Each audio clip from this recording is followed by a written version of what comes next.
Welcome to Sportsball Roundup. Now here's your hosts, Devin and Reese.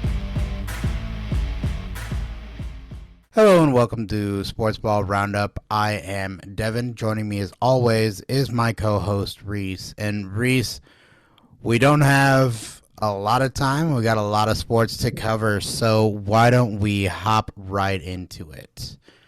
Starting with NCAA football. We had some crazy games. I didn't see this coming. Iowa State drops one to Ohio. Yeah, not good. Not Ohio State, Ohio. So Ohio wins 10-7, and Iowa State not looking the greatest. Iowa, the game we were at, Reese, had a weather delay for a storm that was barely in the quote unquote danger zone circle. It was way south, but we had a lightning delay in the first quarter. Yes, and thankfully that was it.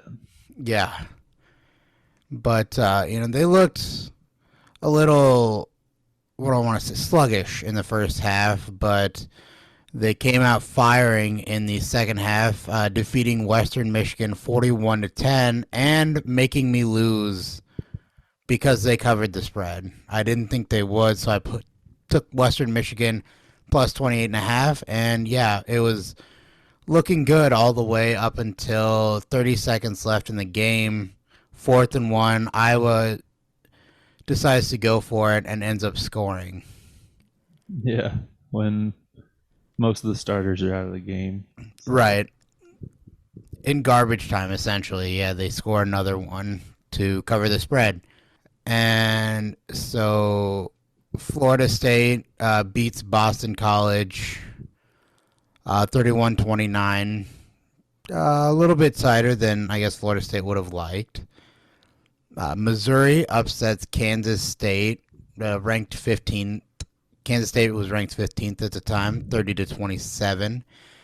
Alabama just, gets by South Florida 17-3 after keeping it tight for 2.5 quarters. Yeah. Yep. It was kind of weird to see Alabama being tied with South Florida for so long.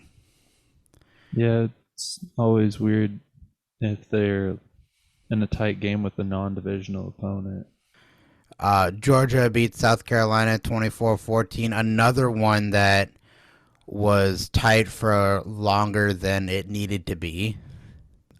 Florida, the Gators, upset number 11 at the 11th at the time, Tennessee, 29-16. And the late game, Colorado wins in double overtime over their in-state rival Colorado State, 43-35, and that was a late finish, Reese. I know I went to bed at about, probably midnight, and the game was still going. I don't know what time. I think I went to bed slightly before you did, and the game was still going, and I didn't realize that Colorado State has a kicker that's older than I am. Yeah. 31 years old. I'm pretty sure the announcer said he was married with 2 or 3 kids, dude. It was crazy. But primetime found a way to win, and so still undefeated heading into week 4. So the week 4 games to watch. Tomorrow you got Wisconsin at Purdue. Then starting off Saturday's slate, you got Oklahoma State at Iowa State, Iowa at Penn State. Big matchup there. Penn State is favored by quite a bit, but Iowa looked a lot better this past week than the previous two. So honestly, dude, I think it'll be a fight. Yeah, I hope so, but they can't have a first quarter like they did on last Saturday. They can't start off slow. Then their defense has to step up even more than they have been. You know, first Big Ten game of the season for Iowa. It should be a good one. Yeah, it's going to be awesome.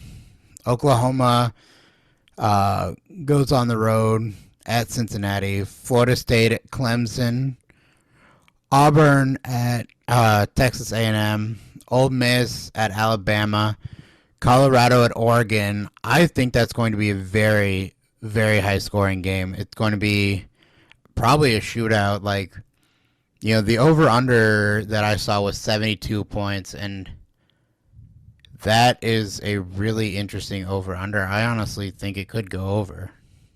Yeah, that is interesting. It's interesting to see what Colorado will do without their top receiver being injured in the Colorado State game. He's probably out for maybe 2 or 3 games, maybe. But first big test of the year for Colorado. See what Coach Prime does. Yeah, we will have to see how that plays out. It's always a cool storyline and will probably be one of the coolest storylines in college football. UCLA is at Utah, Oregon State at Washington State, and Ohio State at Notre Dame. And that's game day, Reese. Ohio State Notre Dame is game day, which deservedly so. Both teams are in the top 10. Yeah, that's going to be another game to watch. There's a lot of good games this Saturday, especially this one at South Bend. I'm going to be watching the Iowa game myself, but I might have to flip some channels. Yep, or at least keep track on your phone. Right, yeah, that too. So, to wrap up NCAA football coverage, we'll do the top 25. Georgia stays at 1. Michigan stays at 2. Texas moves up 1 to 3. Florida moves down 1, so they switch spots. Texas 3, Florida State 4. 5 stays the same with USC. 6 stays the same with Ohio State. 7 stays the same with Penn State. Washington is the same at number 8. Number 9 is the same with Notre Dame. Oregon moves up 3 spots to take 10th spot. Utah moves up 1 to take the 11th spot. LSU moves up 2 to take the 12th. Alabama moves down 3 to take number 13. Oregon State moves up 2 to take 14. 15 is Ole Miss, who is 2 positions higher. Oklahoma moves up 3 to take 16th. 17th belongs to North Carolina, who had moved up 3 spots to claim that position. Duke moves up 3 to number 18. Colorado moves down 1 to 19th. Miami moves up 2 to take the 20th spot. Washington State moves up 2 to take spot 21. 22 is UCLA, who moved up 2 spots to take that. The 12th spot, or the 23rd spot, belongs to Tennessee, who had moved down 12. So the biggest fall from grace belongs to Tennessee, who moved down 12 spots and are now at 23. Iowa moved up a single spot to take 24. And Florida gets on the board at 25, who was previously unranked. And with the win at versus Tennessee, they become the 25th team in the top 25. And are there any spots that you disagree on, Reese? To be honest, no. But I feel like Alabama should have moved down more than 3, but just them moving down 3 is decent for me. After they only won by 14 to a South Florida team. Tennessee definitely should have moved down that much after getting upset to an unranked, now ranked Florida team pretty handily. Yeah, it was an interesting week, and moving forward, the top 25 is always a fun thing to keep an eye on week to week. But moving on, we've got NFL. Another crazy week in the NFL, Reese. It's just getting started. Right. Thursday night, Eagles beat Vikings 34-28. Kirk Cousins went 31 of 44, 364 yards, 4 TDs, and somehow still lost. I don't understand it. It's just, I don't know. It's I something you can't explain. And those numbers say you should have won by at least 5 or 6. You would right. think. You would think, but they lost. I don't understand it. Falcons kick last second field goal to complete the comeback of the Packers 25-24. Love had 3 TDs in the loss. I still won that bet. Green Bay plus 1.5. I still won because I only lost by 1. But I kind of had to sweat that out. Buccaneers, Baker Mayfield go 2-0 heading into week 3 with their win over the Bears. 27-17 was that final. Baker Mayfield looked decent, but honestly, I think the storyline is more on the fact that Justin Fields is not a good quarterback. I mean, he made some mistakes that are very rookie-esque. Like, something you would expect a rookie to do, like missing a read of a wide-open receiver and just tucking and running the ball. Yeah, there was a few times where he chose to throw into double coverage where there was just running lanes all over. Yeah. Yeah, and I mean, he does one thing, you know.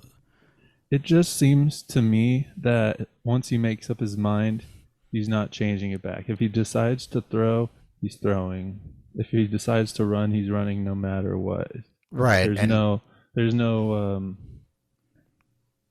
I don't know, there's no changing of his mind, changing of decisions. Yeah. You know, and that's what good quarterbacks have. If there's not a pass, they'll either throw it out of bounds, leave it for the next play, or they'll take off if they're mobile. Right. But, you know, Justin Fields uses his legs in the wrong situation, and he throws in the wrong situations where he, you know, uses legs when there's a wide open receiver and throws into double coverage when there's wide open running lanes. So honestly, I think the Bears maybe need to look to the future and kind of see what's out there. Because I don't think Fields is the answer. Yeah, at least not at the moment. If they are bent on keeping Fields as their number 1 quarterback, then they got to work on his decisions a lot. Yes. Like they've got to work on his decision making in practice every day until he can make those split-second decisions. Yes, I absolutely agree. Well, the Colts beat the Texans 31-20. Anthony Richardson suffers a concussion after scoring 2 rushing touchdowns. Is that correct, Reese? That is correct. Just unfortunate. Yes. Richardson. Yes, and the Colts organization as a whole, they've been honestly on kind of a quarterback carousel since Luck retired. Not sticking with the quarterback for very long, either because they gotten veteran quarterbacks who are, on their way out, or they don't stick with young quarterbacks long enough. So, we'll see what happens in Indy, but the Colts do pull through and beat the Texans 31-20. Seahawks beat the Lions in overtime 37-31. Geno Smith went 32 for 41, 328 yards, 2 touchdowns. And that was a pretty good game. Came down to, the Lions not being able to stop the Seahawks from scoring in overtime. Yeah, that could easily be a game of the week. Yeah. Basically going back and forth, and Yep. a team had to win, and it was the Seahawks. Yeah. The Titans defeat the Chargers with another overtime score. This time it was a field goal to win it 27-24. Tannehill went 20 of 24, 246 yards and a touchdown. Couple overtime games, dude. Yeah, I love it. Yeah, I'm not complaining. keeps it competitive all the way through. I love that more than a 40-point victory. Right. Yeah. I always like to see close games in the NFL. Yes.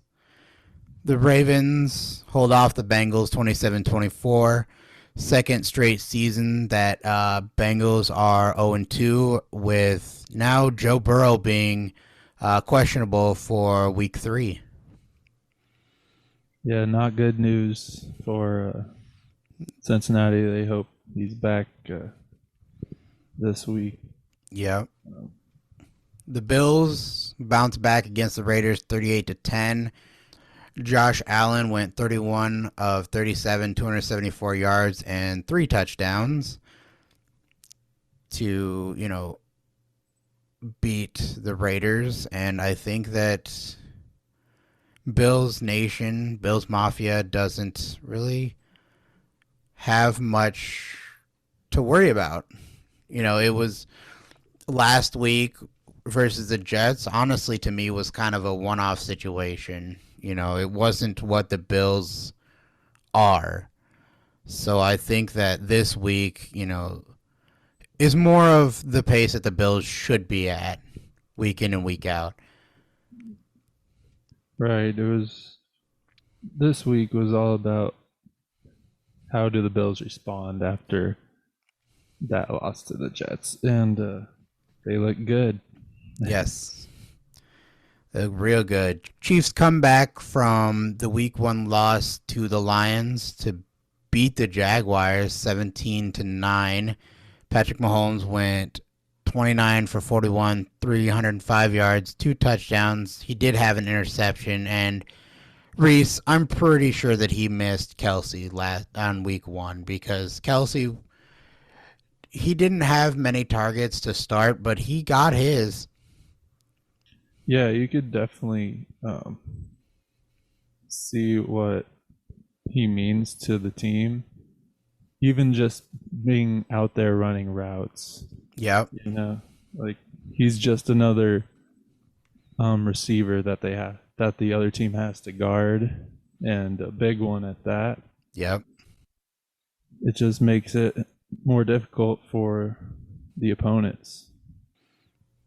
Yeah, and so, we'll have to see how the Chiefs progress throughout the season.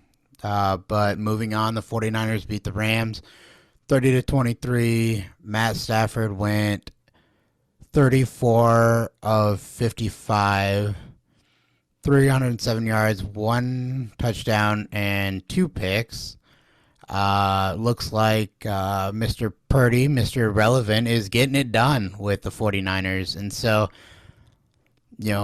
That is exactly why the spread on tonight's Thursday night football game is 10.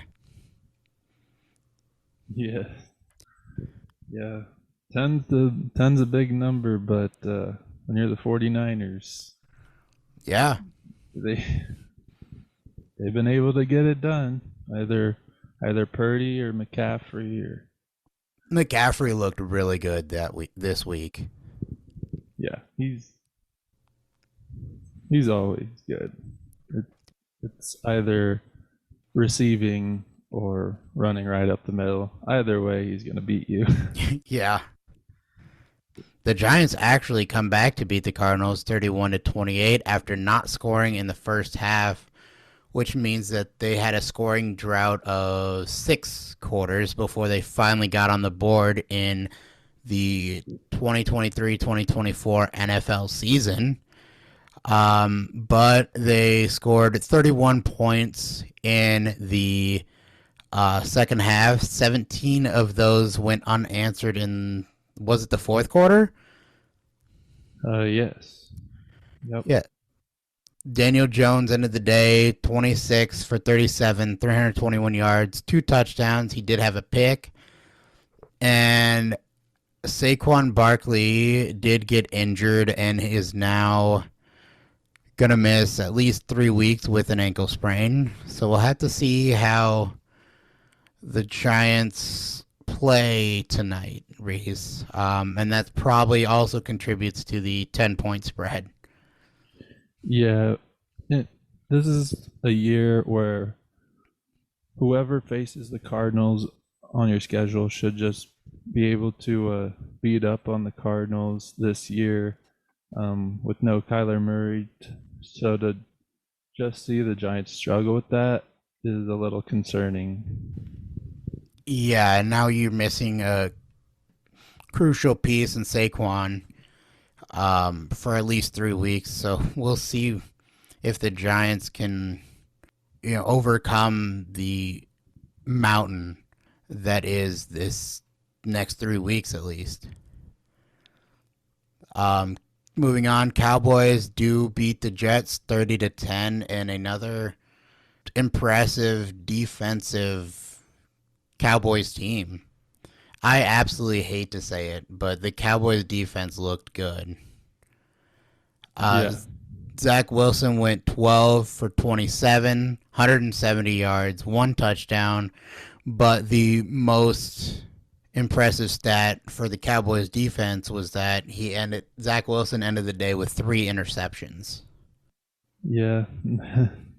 Not good for the Jets' future, but yeah, the Cowboys defense is top tier in the league, and they only look to get better as the season goes on.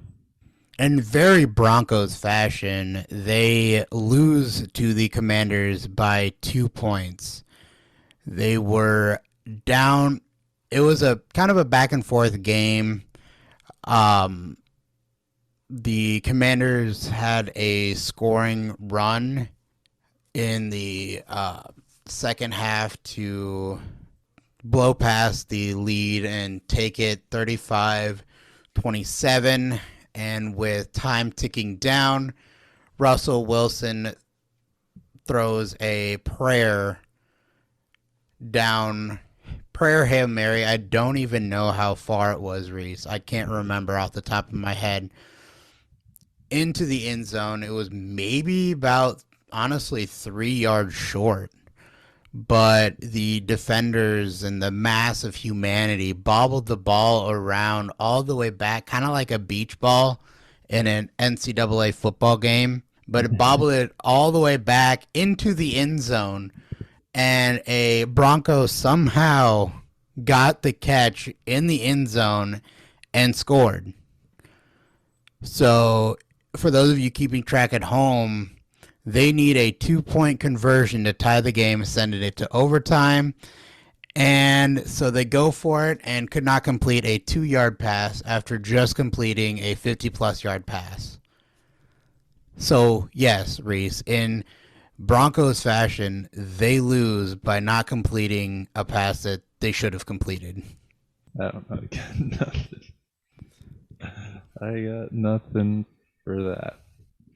That was described beautifully. Yeah. So, yeah, like Russell Wilson, like 50-yard heave to the end zone. Not even the end zone, like you said, it was a little short, but kept it alive.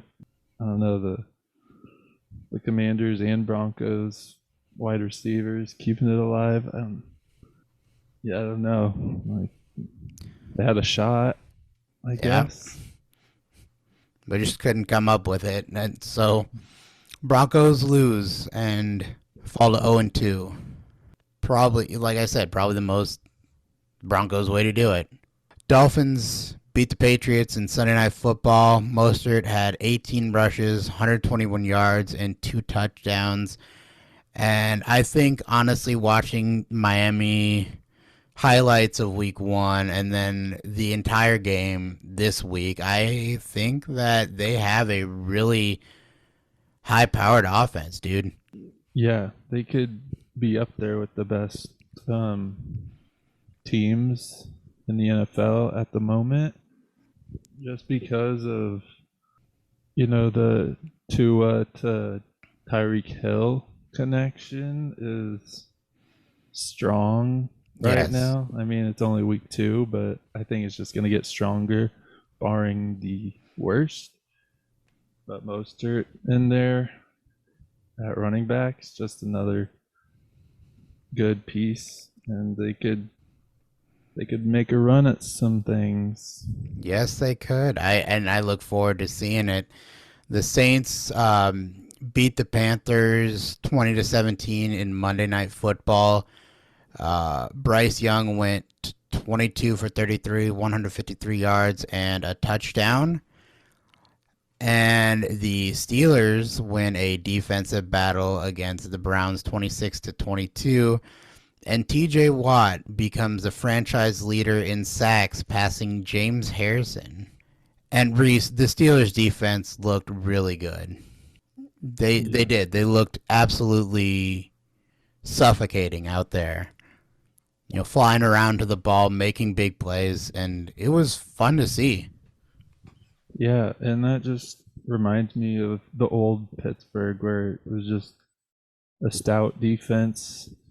Yeah, that's the Steelers I like to see, a strong defense. I obviously wish the offense was a little stronger, but hopefully that's yet to come. But the defense is getting it done at the moment. And the other kind of sub storyline in that Steelers game was that Nick Chubb was carted off with a brutal knee injury. And Reese, I think that Monday Night Football is cursed. Yeah. Because here's a rundown of the last 3 Monday Night Football games. Okay. Damar Hamlin almost dies to kind of end the regular season of Monday Night Football. Starting a brand new 2023-2024 NFL season, week 1 Monday Night Football, Aaron Rodgers tears his Achilles, out for season. Oh, it can't be that bad. Monday Night Football isn't that cursed. Oh, week 3 comes around. Nick Chubb destroys his knee. All of the freeze frames and everything I've seen of that injury look to me like he's probably out for the season. Yeah. I don't know the official report. I don't know what the injury is, but I could venture to say that he's probably out for the season. And so yeah, Monday Night Football, season-ending injuries, the past 3 games.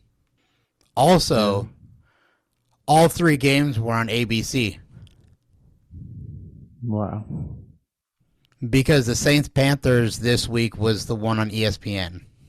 Wow. I don't know, man. Something to be said.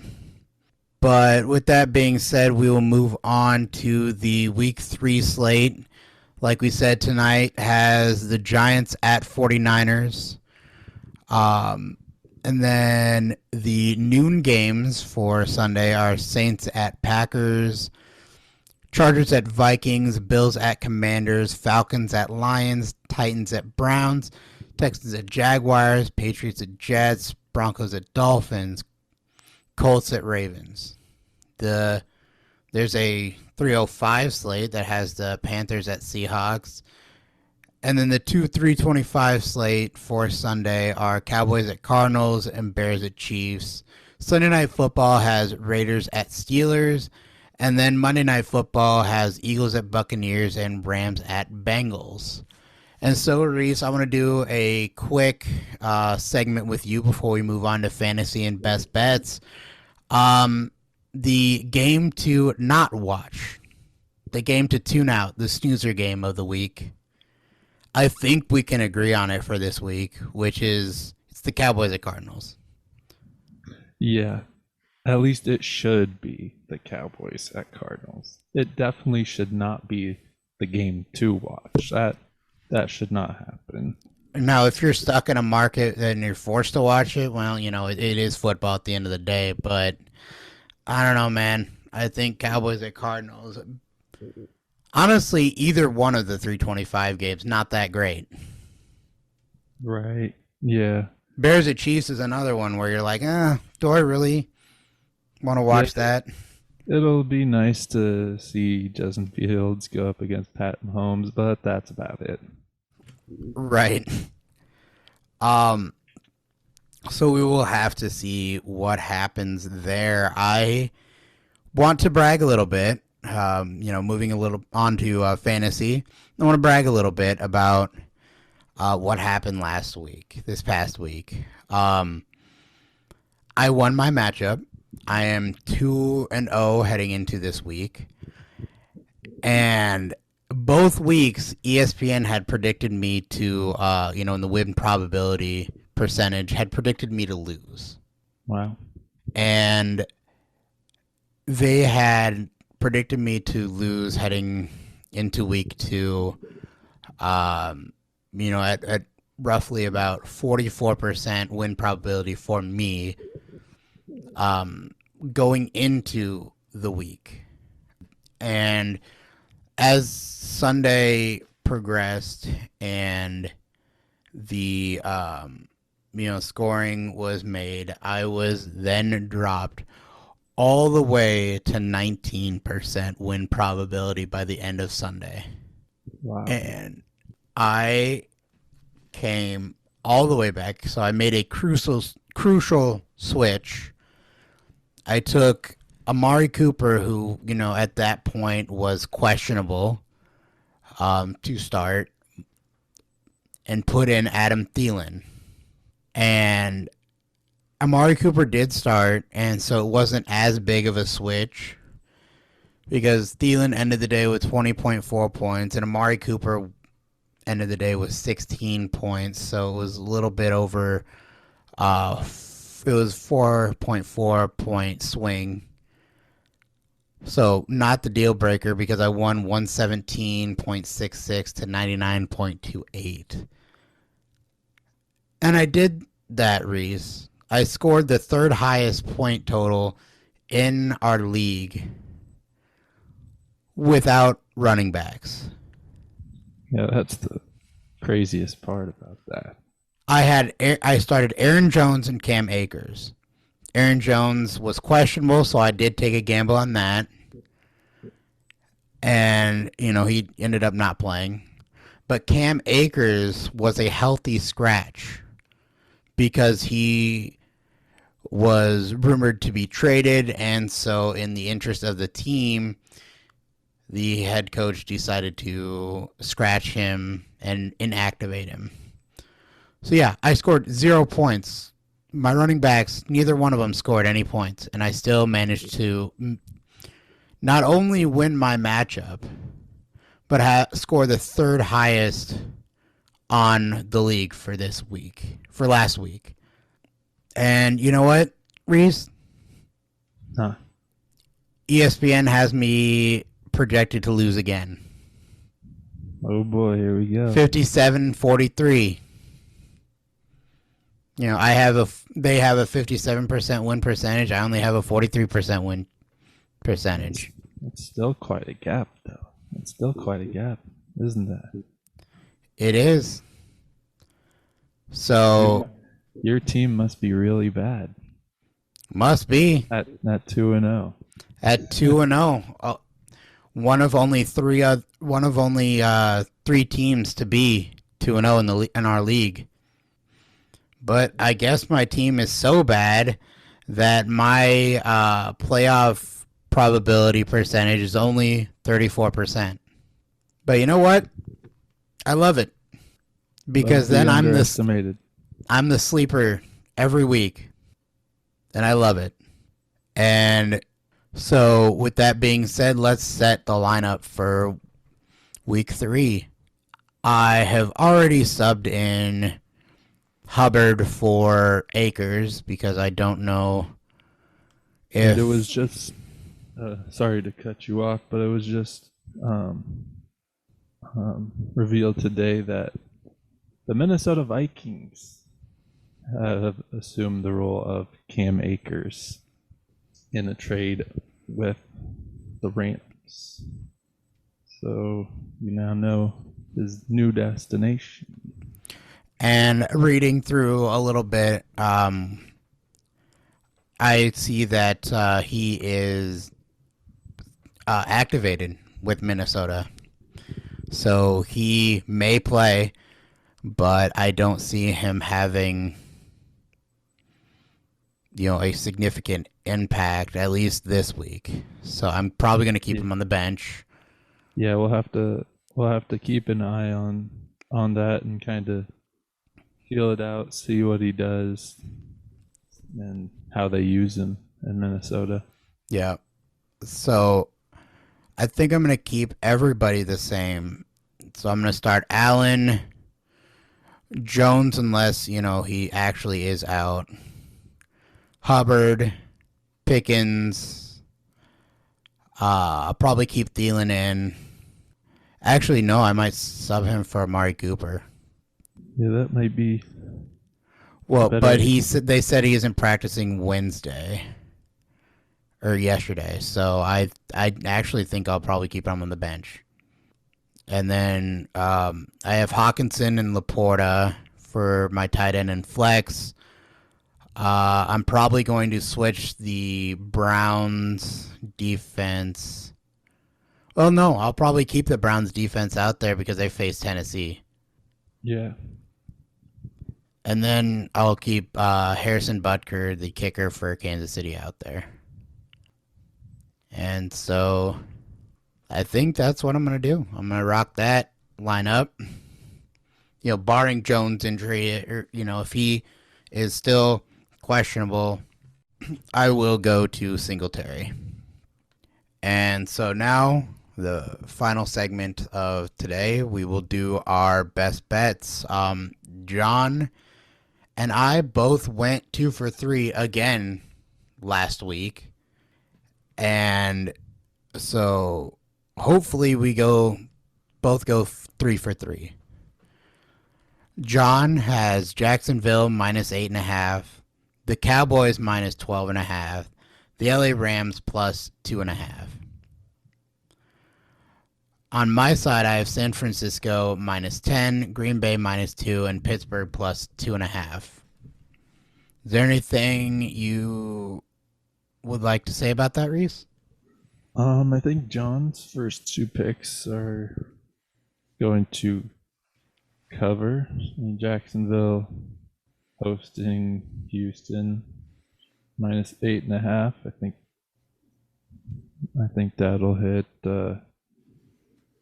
The Dallas minus 12.5. Arizona should hit. I'm guessing that's gonna hit easily. The only questionable one out of those 3 would be the Rams plus 2.5, but that's not really a bad one. I mean, the Bengals showed a little offense last Sunday against the Ravens, even in a loss. Maybe they're starting to get things together, but the Rams defense is pretty good. So I wouldn't put it past the Rams to keep it close. Your picks seem decent as well. San Fran -10 tonight versus the Giants at home. So I think they'll cover easily. The Saints are pretty good, so -2 against Green Bay could be in question. And then Pittsburgh +2.5 at the Raiders. That's a toss-up game for me. I don't know who's going to win that. It's pretty much the even teams there at Las Vegas. Hard telling who's going to win that one on Sunday Night Football. All right, well, we will see what happens. And as always, for Reese, I am Devin. You've been listening to Sportsball Roundup. Have yourselves a wonderful day.